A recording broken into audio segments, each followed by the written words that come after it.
بشراكم إخواني يا إخوتي شرفت بكم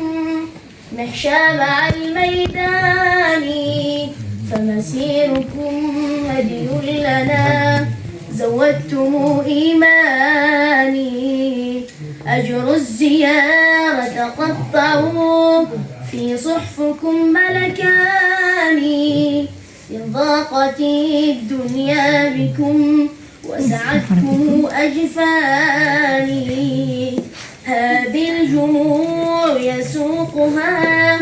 صوت من القرآن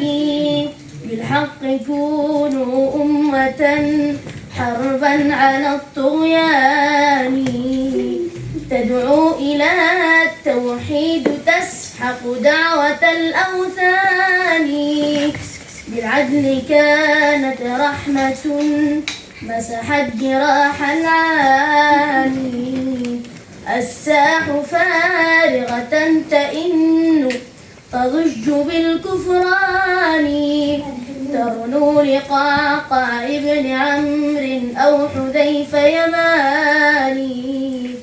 آمالنا في فتية للصدق كالعنوان إيمانهم في حكمة قال الرسول يماني